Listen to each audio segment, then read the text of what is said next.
Hello, I'm Alex Mansfield, the host of Manny Talks Shooting, and welcome to another episode.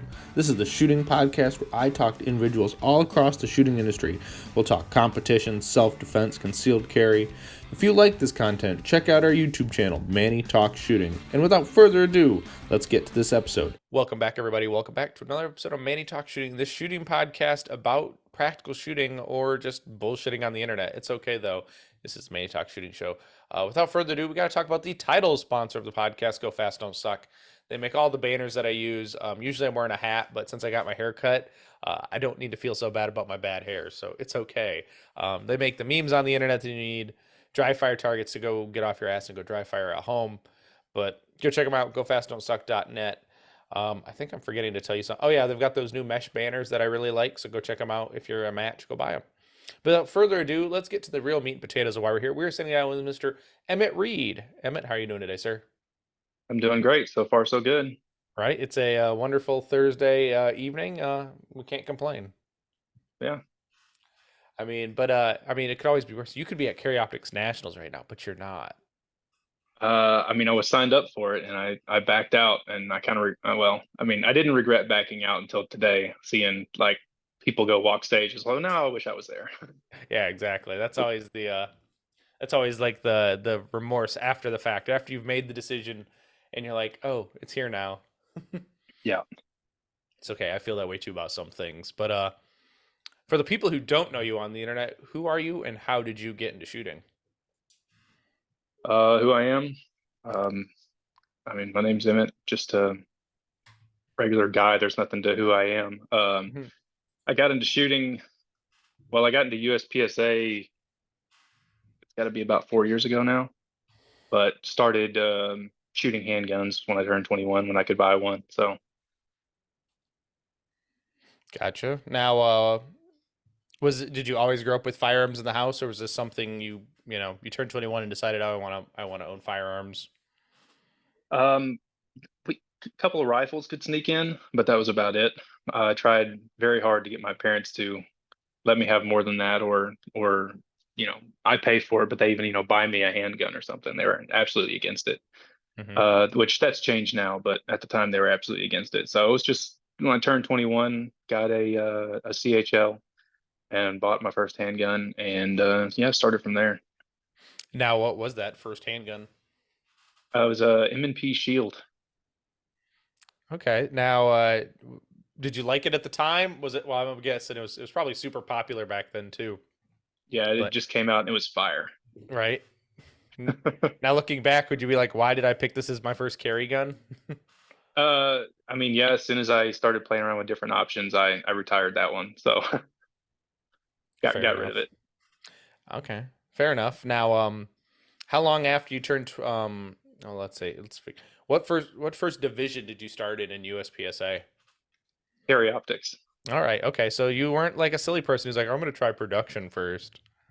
No, honestly, the 10 round limit completely turned me off. And I had somebody try to convince me to shoot a USPSA match back when carry optics was only 10 rounds, but I had never heard of competition shooting before. And as soon as they told me that, I was like, no, that's dumb. Right. Now, how did you find USPSA in to begin with? Well, uh, I just moved to a different town, moved to Austin, and there was a local indoor gun range that I started going to, and they hosted like this extremely silly indoor, competition. These little matches. They called them gunfighter matches, and yeah, it's just as good as it sounds. I showed up to that, and well, after being displeased with how that was ran and some of the rules that wouldn't let me use what I wanted to use, and you couldn't draw from a holster, and all a bunch of silly stuff. I met a guy there, a friend of mine, I was like, man, this is like I want to shoot, like this is fun to shoot against people, but these matches are dumb. And he was like, well, you should shoot USPSA. I was like, okay, well, like what's that? I'll shoot that. And so he got me into my first USPSA match, and yeah, everything from there, I was like, wow, that was everything else is dumb now. This is what I'm doing. Hmm. Well, I mean, it took a long time to get to that point, but initially I got to the point where it was everything else is dumb. This is what I'm doing now. Right, exactly. So when you started in carry optics, did you use an M&P platform or did you switch completely to a different gun type? So M&Ps is what I've mostly been using, full size M&Ps. I got rid of the Shield. Um, I preferred those, and then I actually started USPSA right in the middle of like I decided to shoot Glocks for a whole year, dedicate a year to Glocks because like I wanted an educated opinion on it about it instead of just like kind of crapping all over it on the internet for being like Glocks are stupid, everything else is better, blah blah blah. So anyway, I just decided to shoot Glocks for a year. So I actually started USPSA shooting my carry Glock, which was a 19X with a RMR on it, Nice. and then very shortly afterwards, that year was over, and I went back to M&Ps. When you shoot carry optics, do you still shoot an M&P or do you shoot a different platform now? I shoot a Shadow 2 now. I made Grandmaster and carry optics with the M&P, and then kind of my friends around me, local in the area that I made, were shooting Shadow 2s and kind of like I don't know, want to be part of the cool kid club. So I got a Shadow 2, and there was a lot of growing pains with that gun, Hmm. and a lot of me trying to make it work right. But that's what I shot in CO up until the end of last year when I decided this year was going to be open.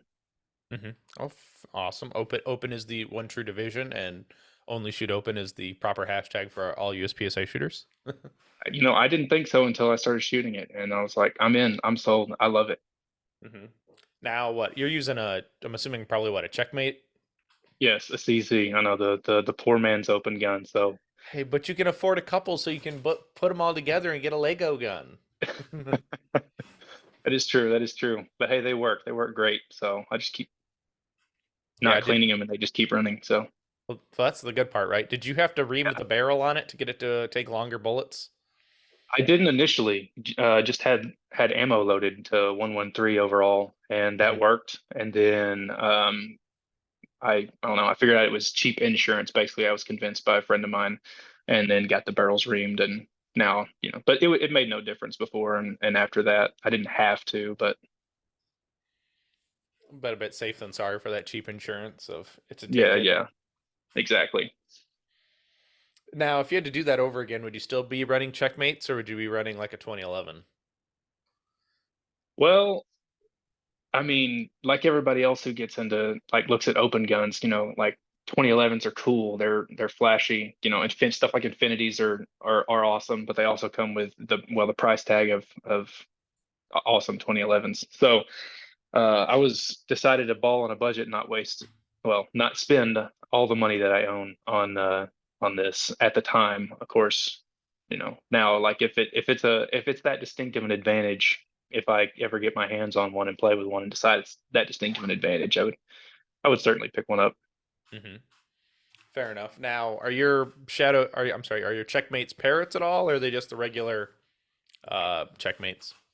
Nope, they're just regular. I didn't really see a point in getting the parrot. They were just like flashy colored parts on parts that I was going to replace immediately. So That's a fair statement because yeah, you pretty much got to do it. But yeah.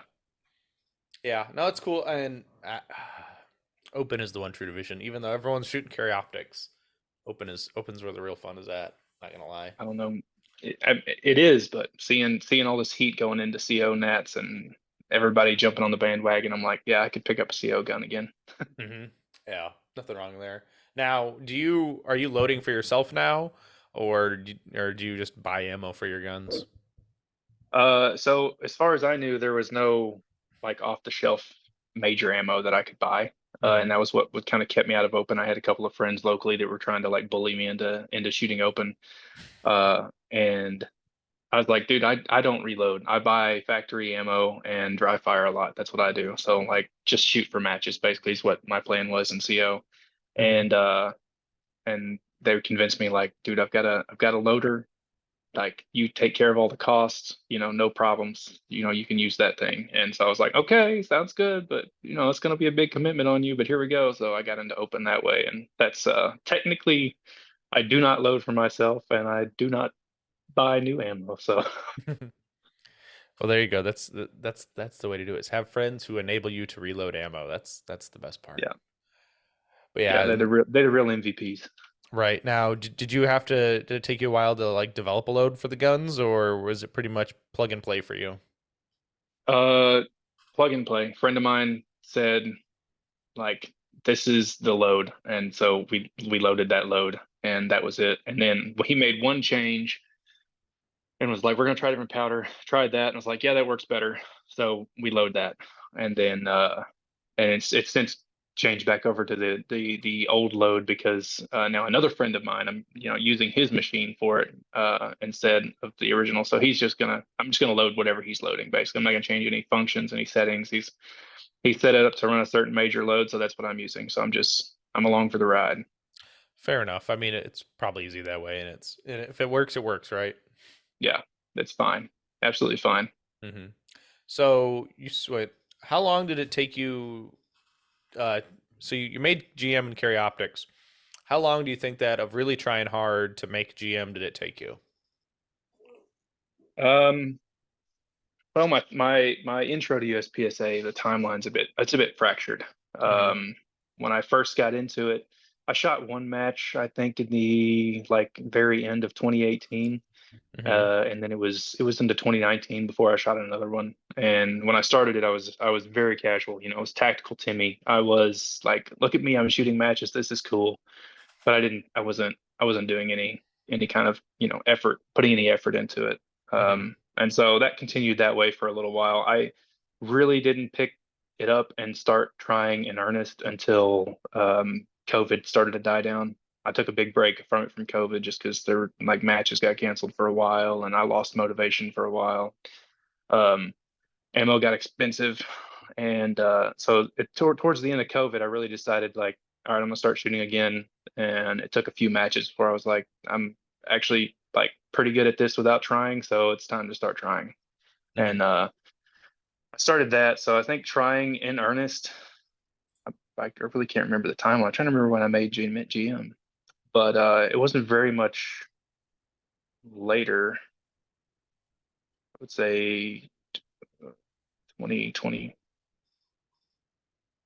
I mean, within a year, I don't know, something like that. Yeah. Yeah.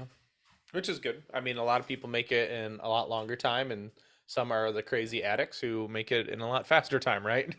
Yeah, yeah. Yeah. Now, did you always have the goal of being a GM, or did it just kind of happen for you? Uh, Honestly, I kind of avoided being a GM for a little bit because I kind of, even after I started taking it really seriously, I was kind of like, oh man, I don't really want to be a GM because in my mind, like, these were the JJ Rakajas, the Max Michels, the people that you couldn't touch, right? These are the guys that are kind of put up on a pedestal, and I was just like, man, I don't really want to be a like I'm not that level. Like I'm not good enough. Eventually I got over that and realized that was stupid and why hold your self back for no reason. So I did make GM. It was not I didn't have the goal of making GM. It just kind of happened. hmm Fair enough. Now, before you became a GM, were you winning your local matches, or you were always in the mix to win? Because in Austin, there was Uh, a lot of heat down in Austin. oh yeah, it's a great place to shoot. Great place. I stumbled into a really good thing here. Um, I mean, yeah, after I started taking it seriously and trying hard, I was in the mix to win. It was me and s- mostly one other person, another friend of mine, who are constantly going back and forth up here. It pistol wise, PCC wise, there's another assassin down here that will be in the mix with the PCC. But hmm Yeah, that's always pretty cool. When you always know you can go back and forth with that other person and see who's got to mess up to lose, right? yeah, we do a great job of pushing each other. I think it's a good part of the reason why we both are where we are at. hmm Fair enough. Yeah, and I do always like having like that push guy, that guy, the one you always got to worry about at a match. Yeah. That's pretty cool. Now primarily since you're living in Austin, what Austin clubs are you? What are you? What clubs near Austin are you shooting at for matches? Um, Last year I shot. one, two, three, I think four different clubs Hmm. monthly. How I treated it was like my only live fire, basically. I treated locals as practice. I dry fired during the week and I would go shoot a different local on the weekends. And that was where I experimented or focused on things. And that's kind of an unorthodox way of doing it. Both me and my friend of mine do that, which is kind of half the reason we go back and forth on placement because we're there working on something basically. But I shot four different clubs in Austin last year. This year, I kind of dialed it back so that I can get other stuff in my life, and I'm really paying and focusing on one club, our home club. A friend of mine, he's the MD. It's Austin Practical Shooting. Austin, it's APSC. Hmm. What does the C stand for? I'm assuming competitions. Never actually read past the acronyms, but but yeah, I just one club there this year is what it's been so far, and then we shoot at that club match twice a month. We have a match. He's the MD. I kind of helped out setting up stuff and doing stuff there when I can, and yeah, that's the only thing we got going on this year, basically. Gotcha. And if I'm not mistaken, what APSC is pretty much dedicated for people training practical shooting, correct? Yes. Hmm. Gotcha. Yeah, I've got a one of my best friends, Brian Levy, lives down there and he shoots down there all the time. So Heck yeah. yeah, Yeah, my he my was one of the first guys that like really, encouraged me in the area and was like, dude, like, you're good, practice, you can make GM, all this stuff. And I was just like Eeyore and like, I'm not that great, I don't know about practicing, I don't want to be a GM, blah blah blah blah. And so yeah, he did a good job of encouraging me throughout the when I first got it started, when I first started taking it seriously around here too. So he may not even know that, but yeah, he's one of the best dudes. He gets down about himself sometimes, but he always bounces back and he's like, because I think he's even going to nationals this week. So I was like, he's like, oh, is he? Heck yeah. Heck yeah. yeah. I don't know what slot. I don't know what club slot he took, but I don't know if it was AP. I don't know. Probably not APSC. Maybe it was the Temple slot. I don't know. But yeah, he's at nationals, and I don't Yeah. know. We were very lucky to meet each other through mutual friends via the internet, and then we just kind of we meshed and it worked out together. But he's a good dude. There's my plug for Brian for the show. It seems like I did that last time when I did one with Cameron. I had to talk about Brian. Oh, Yeah. So you moved over to pretty much this year shooting open. If I'm not mistaken, you went down to the Caribbean Open. I did. Yeah. How was that match for you? Then that was my favorite experience so far shooting. I loved it. Um, yeah, it was a lot of fun. Have been no complaints there. No, why do you say that was your preferred match to shoot or your best experience? Why was that? Um, well, I mean, how it was ran was like immaculate. Everything was like all the staff were great. There was never any backups. There was never any issues that arose. There was never any lazy ROs. There was nothing. Squad flow was great. The match side or the staff side worked fantastic. The stages were great. I mean, the locale is great. Just beautiful, great weather. I mean, it rained on and off constantly, but that still counts as beautiful weather over there. As Yeah. long as it's not storming. And then by far, like what was awesome was just the massive like awards and banquet that happened afterward, followed by the shoot offs of everybody that was the top in their divisions. And that was a really cool thing to be a part of, to just see all that happening. There's a lot of energy there, so Mhm. it's a really good experience. Yeah. Plus the paella. I guess I missed on that one. You missed out on the food. How do you miss out on the food? Well, I mean, I ate food. I don't know what I ate by name though, so Oh, fair I enough. ate lots of food.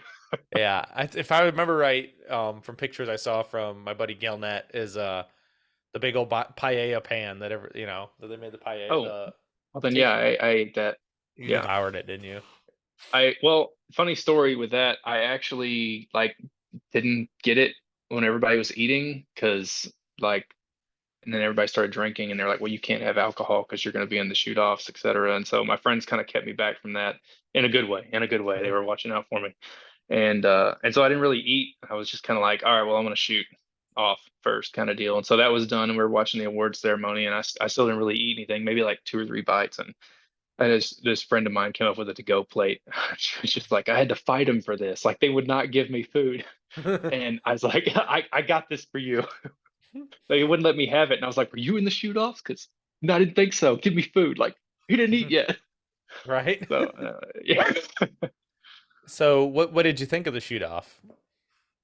Dude, that was fun. That was a crazy amount of like energy and pressure. I don't know. I've never shot in front of that kind of people just kind of watching you, and it seemed like a big deal to that's the top of the top, but it was a brand new experience, and it was great. I loved it. I wish that would occur more often, but at the same time, I guess if it did, it would kind of kill the magic of it. So Hmm. Right, and I can understand that too. Now, you happened to win the Caribbean Open. Was that your first major match win? it was. It was. Yes, it was. I've had many of head and ass major matches last year Yeah. and one this year. Yeah. Now, did you do anything because it's so early? It was so early in the year. Did you do any preparations for the match, or did you just kind of like make sure the guns functioned, they were zeroed, and then go to the match?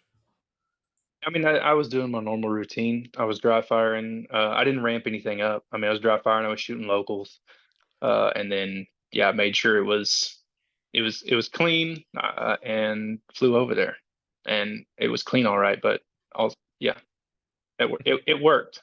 I may have cleaned it a little too well. The optic mount kept coming loose the first day between every stage, so I had to run over to the safe table and zip it back up. That's no good. That's just got to be annoying. Yeah, I was like all this prep for nothing. Red Loctite, you failed me. Right? The one time it's like it's not supposed to be loose and it is. Yeah, It's that's sad. Well, it's okay. You still won, so that's always the good yeah, part, it right? worked out great. No complaints. Yeah. So yeah. Now, how much dry fire a week do you think you go through? Uh, well, generally my schedule is about twice a day. In the morning around 5 o'clock or so before I go off to work, and then in the afternoon when I get off, it was probably about 20 to 30 minutes at a time. So maybe 40 minutes to an hour a day, and I would do that during the weekdays, and then the weekends where I would shoot a local match, and then have a chill day dry fire wise Saturday and Sunday. Hmm. That makes it nice. It means it gives you a little bit of flexibility, a little bit of you know, flexibility. It's not too strenuous that way, right? You do it enough that you like it, but you're not like doing it every day, so you dread it. Yeah, yeah, and of course all this is approximate. Like it'll fluctuate up and down. Sometimes you get super motivated, sometimes you get completely unmotivated. So it fluctuates a little bit from time to time. Right. It's fair enough, and I think that's kind of how it should be. It shouldn't be. If you're not feeling it, don't do it because then you're just gonna regret it. It seems like. Hmm. But so current, do you have any goals currently in your shooting? Um, I mean, broad goal, like I'm here to party, I'm here to win. So Mm-hmm. barring an active God, like national title is my goal, my first one. So, Mm-hmm. I don't know how long that'll take, but like I said, here to party. Right now, has it just been you're very competitive in nature, or you just could see yourself at the top of the sport? Um, as a overall as a personality, like I don't know if I was extremely competitive before I got into USPSA, and then well, but before I started taking it seriously, and now that I am, it's like, well, I'm not here to put effort in with nothing to show for it. I'm not here to just waste my time and have fun. Winning is fun. I'm not Mm-hmm. just having fun, it's having fun. So I'm pretty competitive about USPSA, mostly internally, but I am. So yeah, that drives me a lot. Mm-hmm. Well, that's good. I think we all need to have goals to strive for. My goals are different than yours, but I think everyone should have goals. And I commemorate you for wanting to be a national champion. I know I'll never be there, but it's good to have those kind of goals. Could you see yourself trying to go to the World Shoot? If the opportunity presents itself, that would be amazing. I would love to. Hmm. Yeah. So, primarily, other than going to nationals from time to time, do you normally just stay within Area 4 or just inside Texas for the most part? Well, I think last year was about the first year I really started shooting majors. Hmm. And most of those were in Texas. I went around to a couple different ones. I went to Area 3 last year. Hmm. Um, Fun time, disaster. And then that was my first area match. And then I shot Area 4 in Oklahoma last year as well. Um, so, I mean, I think the longer I'm in it, the more willing I am to travel around. This year I was in Puerto Rico. My friends keep bugging me about getting a passport. I need to do that so I can like explore things. We can explore things Hmm. overseas. But yeah, the longer I'm in this, the more I'm willing to think, yeah, let's travel around. Let's hit where good people are going to be, where the heat is going to be. Like that. That's what I want to shoot. Right. Well, and I guess the nice thing with shooting open division is the least affected division via IPSC. So Right.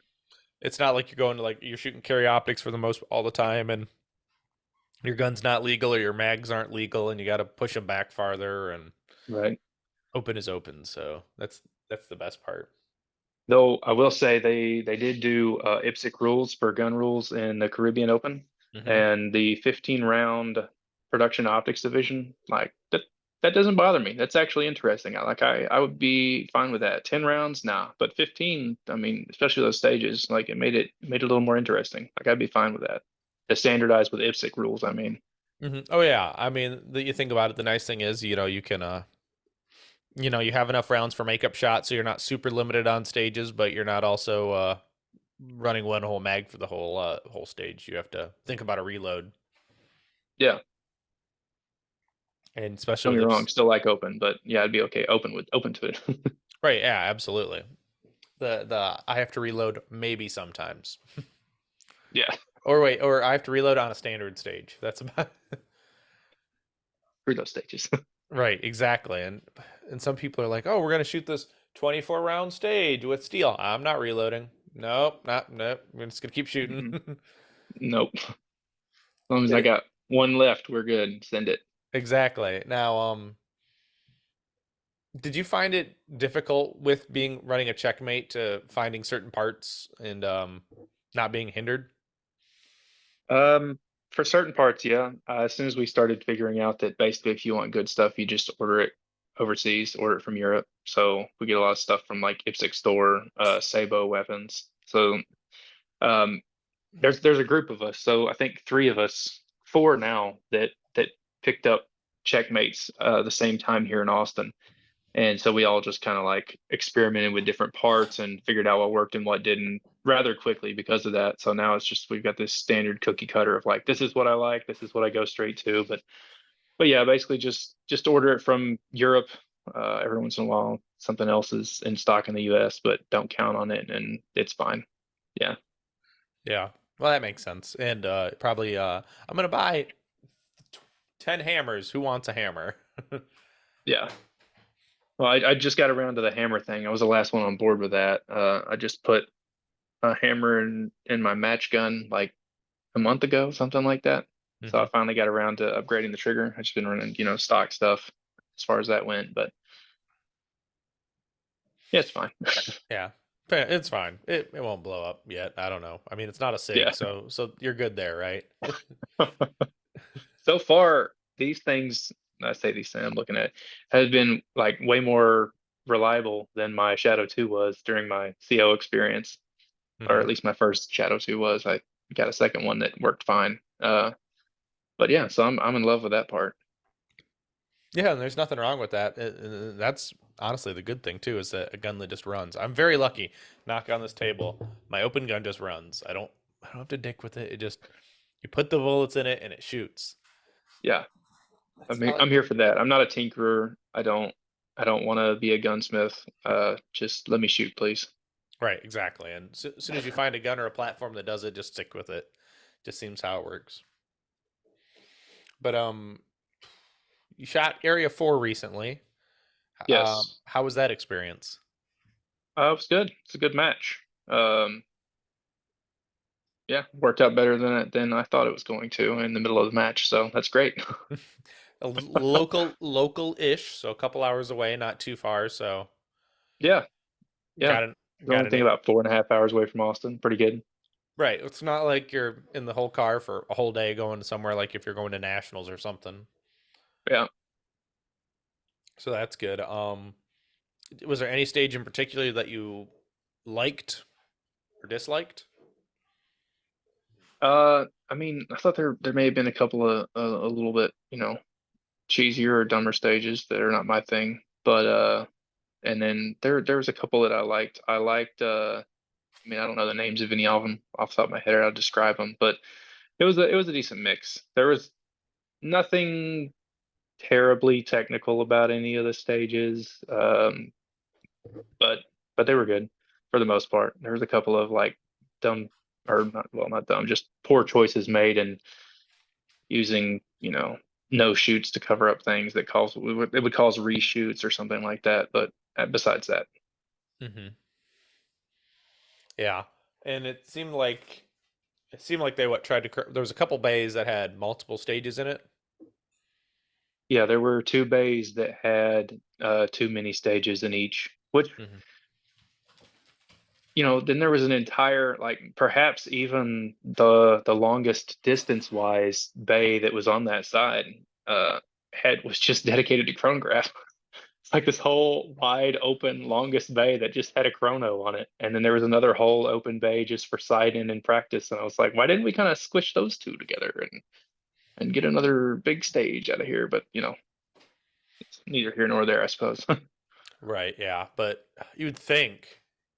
Well, you never know. That's got to be what Mission 160's fourth or fifth major match there. Yeah, You never know. They wanted to probably squeeze as many stages in, but yeah, I don't necessarily see the point of having chronograph have its own separate bay, unless it's a super small bay. Like you just have the minimum distance to be for chrono, yeah, or you have plenty of but bays and it doesn't matter. yeah. But I mean, I suppose they had a reason for it. I don't know. What do I know? I just show up and shoot. Right, exactly. That's the best part sometimes.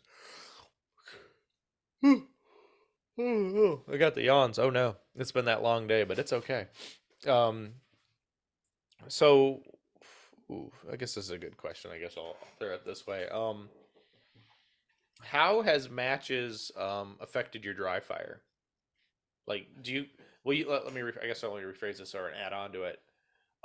Has a match affected what you do in dry fire the next day or the next week, or is it vice versa?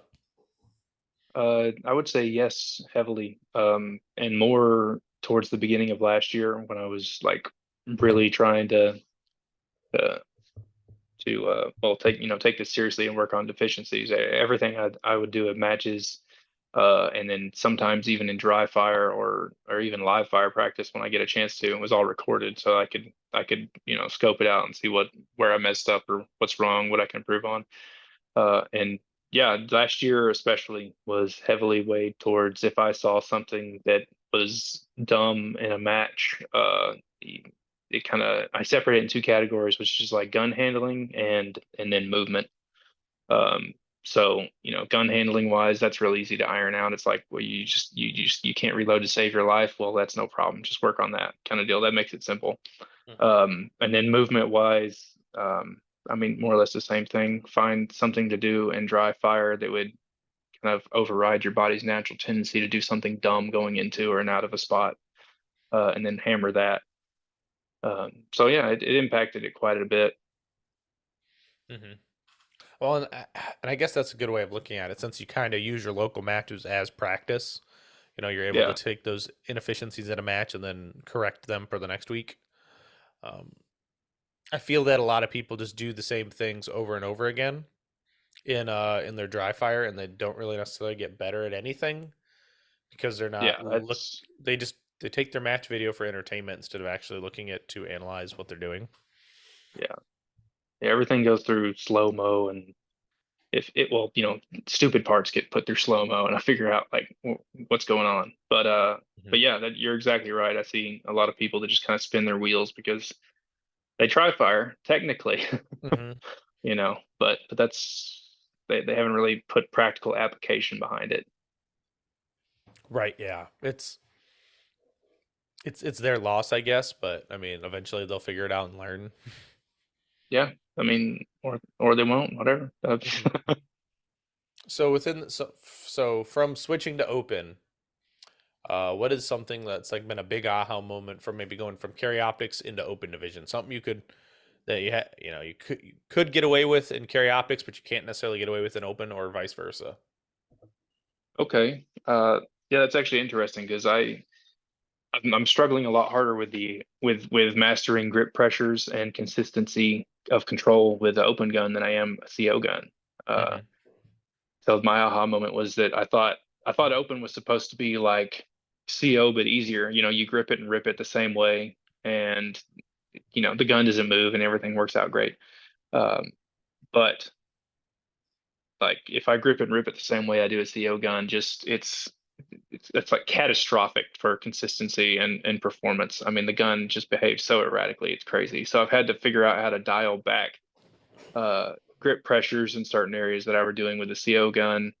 Um, and so I'm still struggling with up until including like a couple of weeks ago, I've implemented yet another change in how I hold the gun, how I grip the gun, the pressures on it, and it's been a constant tweak since day one. Still trying to figure it out and get that consistency down. Hmm.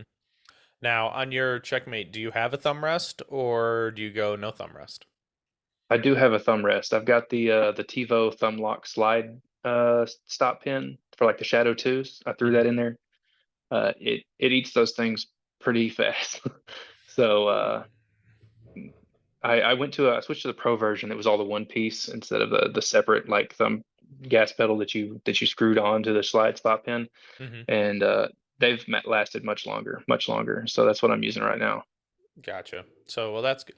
But then, did your Shadow 2 have those on there, or do you not have those on there for your Shadow 2s?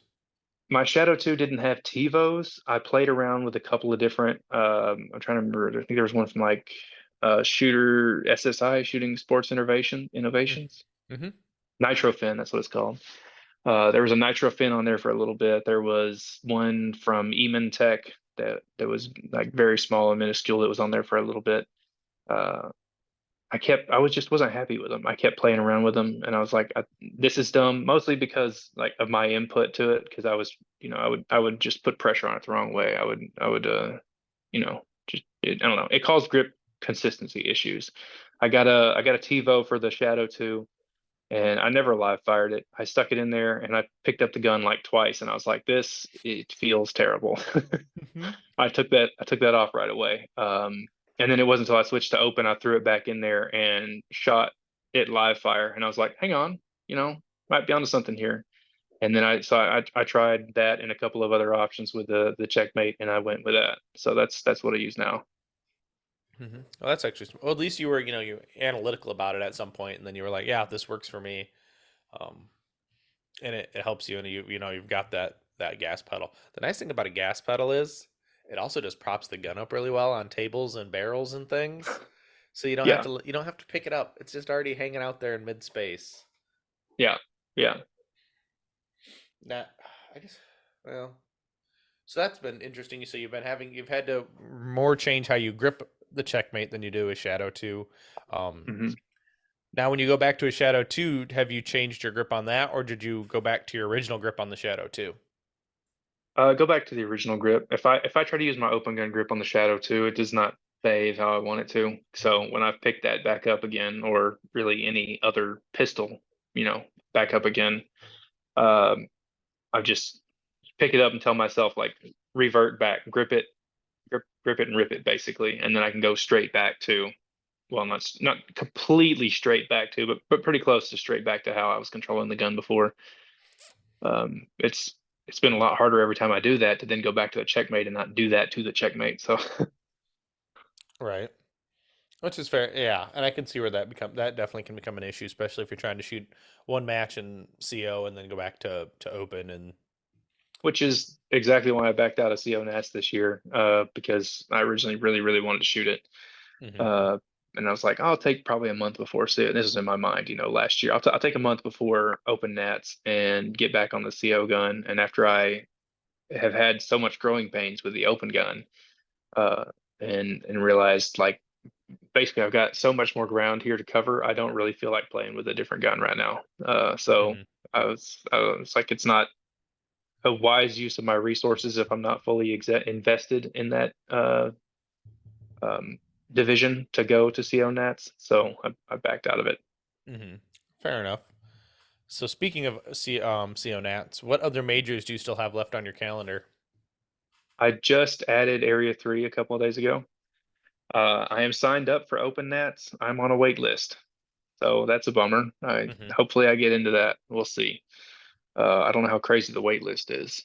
The wait list for CO Nats was crazy, Yeah, I but did. no club slot or anything for open. So we're just gonna wait list it out. Hopefully I make it. So I've got A3 potentially open Nats. I don't know. I've got the Sooner State Showdown, I think, in Oklahoma, and then I'm signed up for IPSC Nats at the end of the year, and that's all I've got major wise for the year. Hmm. Well, that would be pretty cool. You still got you still got a full schedule. It seems like so. Always Yeah, things to look forward to and train for. So it's not like the possibility of getting burnt out is there. yeah. I did have a lot more on the schedule for this year. I've had to cancel a couple matches because of certain reasons, and so now it's like middle of the year, and I'm like, all right, well now we can try to shoot some more majors and open. Right. Yeah. Fair enough. Now I've got some listener questions, so hopefully we can get some of these answered. If these are really off the wall, you're gonna have to tell me, and I'll figure it out. But so these are from Okay, Matt Chua. Um, he asked, when are you gonna stop getting injured right before a major match? I'm working on it. I am in the middle of imaging and going to a different doctor and stuff. So hopefully we're gonna stop now. That's when we're gonna stop. Like we're done with that. There you go. And he asks, what are solutions to stop people from snoring? Good Lord. He's Sleep, busting your sleep balls, isn't he? downstairs. Sleep in a different room, man. Don't sleep in the same room as me. That's the solution. So I guess this revolves some backstory, I guess. So I'm assuming you shared an Airbnb at some point. We shared an Airbnb for Infinity's World pistol shoot earlier this year, and Cameron, Matt Chua, and I are in the same room. And beforehand, I'm like, does anybody snore? Do you snore? It's like I can't stand like noises is like something. It's my trigger. I get unreasonably aggravated at noise. That's just who I am. And like, no, no, don't snore, don't snore. That guy, like, it's like the loudest snorer I've ever heard. And just when you think it stops, it won't. And for some reason, I override my natural tendency to just lose my shit and choke him out with a pillow, to be like polite and like, oh, I'll fall asleep still. It'll be okay. It was not okay. So yeah, next time we get an Airbnb, he's in like the other end of the house. That's how that works. Damn, Matt. That sucks. And I know I snore, and With like, love. you know, just choke them out with love. I know I snore, but I'm pretty good about it. If I sleep on, I typically am a side sleeper, so I only really snore on my back. So I'm very lucky. Like snoring is very limited. But I definitely understand that because growing up, I grew up with like my father would snore horribly, and he's a back sleeper, so so it just doesn't stop, and you're like, I can't kill you. Yeah, I don't know. I can't handle that. I don't honestly like. I don't know how that doesn't like end marriages, dissolve relationships. It's just that's a killer. Yeah. So, are you gonna make sure everyone goes to a sleep study before you book an Airbnb with them again? Or just have multiple rooms at least Right, for certain people. right. For certain people, Matt. Yeah, Matt particularly. So you said you also went to the World Pistol Shootout. What'd you think of that match? I thought that Matt was awesome. Yeah, I'm a big fan of it. Hmm. So I'll definitely be going back. It was great. They had great stage designs. I like the rules. They had the shoot off hanging out was fun. They had good food. They could smooth some stuff out, match flow wise, running the match. with a couple of backups, mostly like how they would, schedule just at seemingly random locations. So you were jumping all over the place to like, go shoot. Um, your shooting schedule for stages would be all over the place. Lack of a couple of facilities, but overall, like great. And I expect that they're going to ramp things up greatly, even more forward going in the forwards, yeah, even more in the future going forward. So Mm-hmm. a big fan. It comes back, I'll be there. Mm-hmm. Now, you did you like the fact that you couldn't walk stages beforehand? I did. That turned out to be, well, one of many things I struggled with that weekend. But it was a good challenge. It was an interesting challenge. Well, it's the first time I've ever done something like that, so it really showed me like you just don't try to plan anything at all off of watching other people or what you think you can see from, behind the little boundary, the stage boundary beforehand. So I like that. I'll be definitely better prepared for that kind of scenario in the future. Been working on that part of it. So Mm-hmm.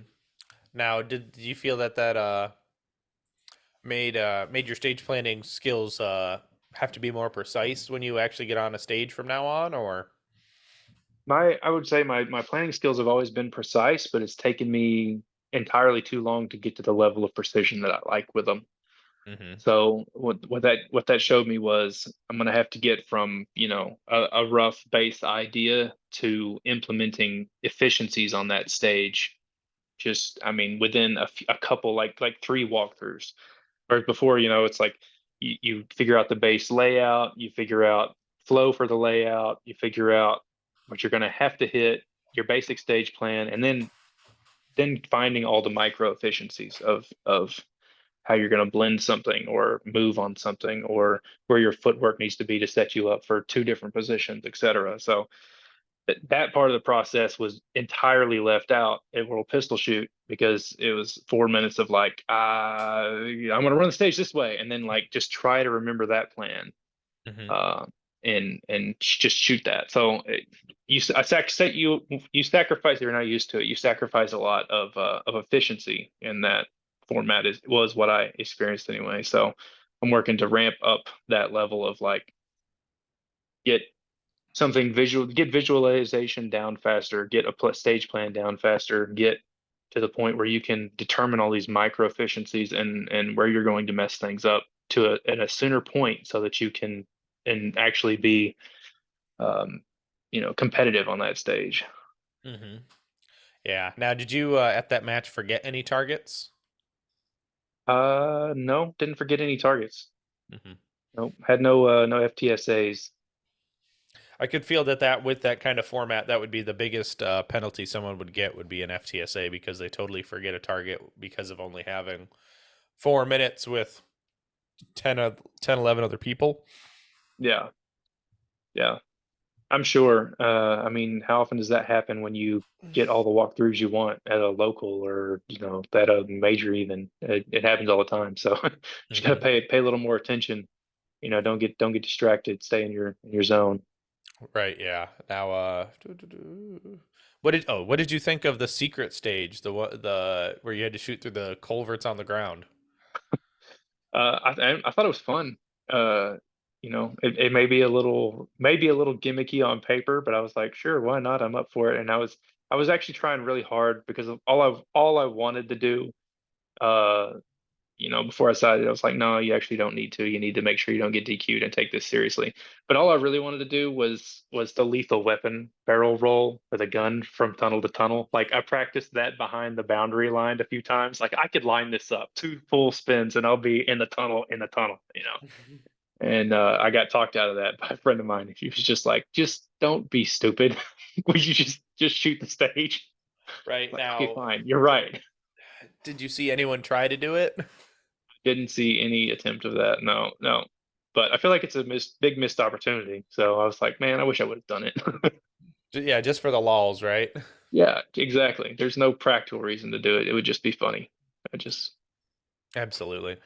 Now, Emmett, have you taken any classes or formal training in competitive shooting? the only class I've taken, I took. I think a couple, back in my tactical Timmy days that turned me off to classes. Basically, I was just like, this is there's not value here, is what I thought. So that turned me off from classes for a while. I did take one, I think middle-ish of last year was the first, or is the only competitive class I've taken from JJ. Mm-hmm. And yeah, that's been it since then. Yeah. Well, I guess that's smart. And what was that biggest takeaway you had from that class, if you can remember?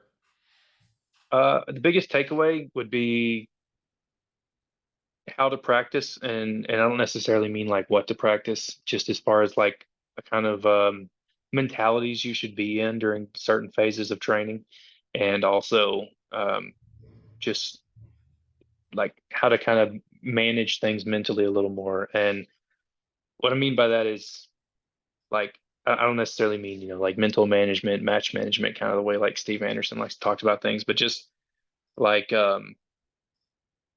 concentration time, concentration effort, how to extend um, what you're able to get away with consciously with a certain amount of subconscious action. So that was kind of that was where my big like prying questions going into that class.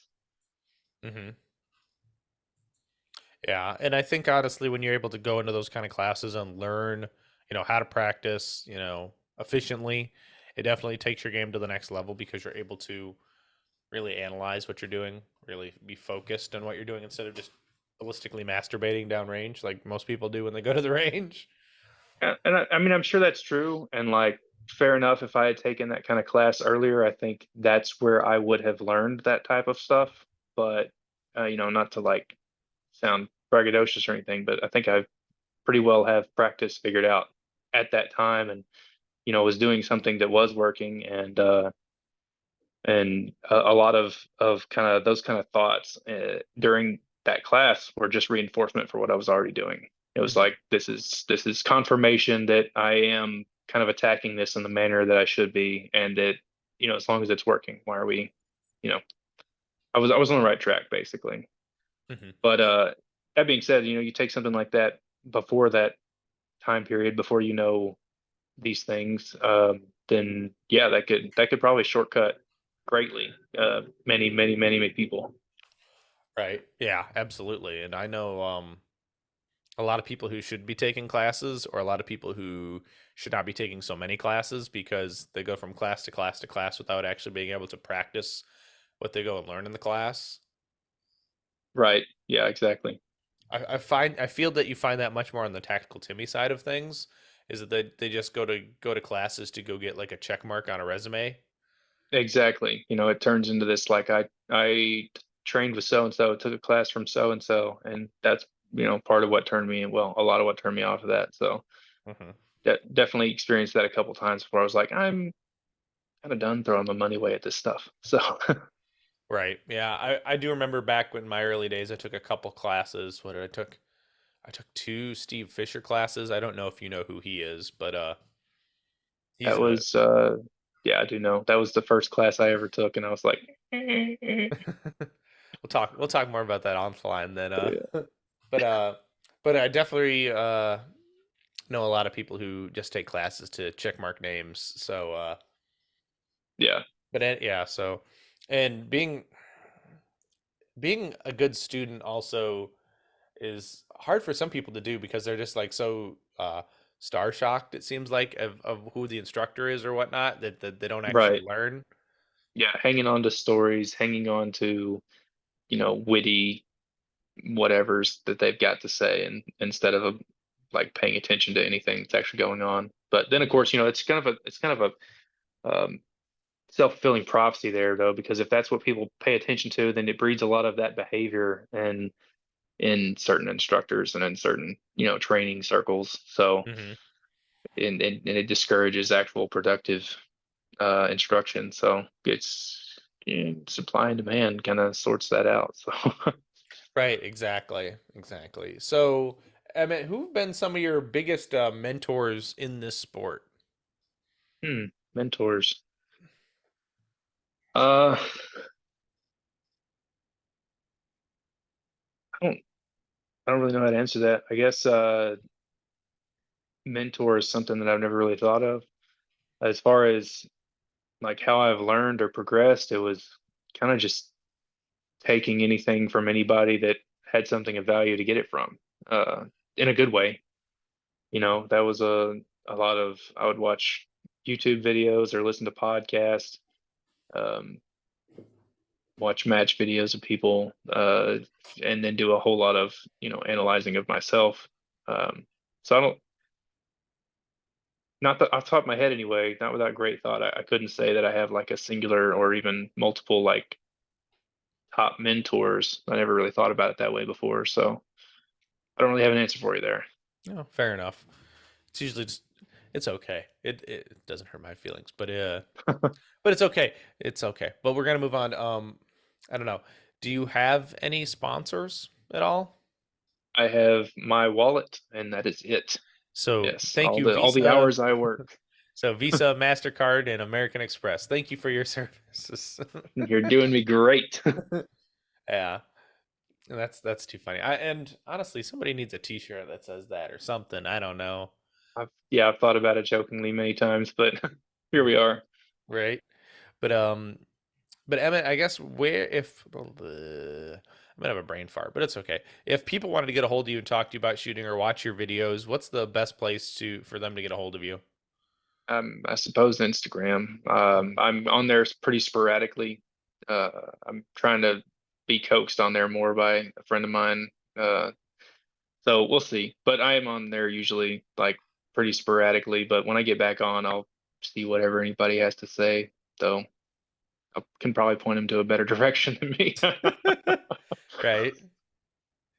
Fair enough. But Emmett, thank you for coming on, brother. It's been a pleasure, and we've gotten to learn a lot about you and learn through your journey. So thank you for coming on.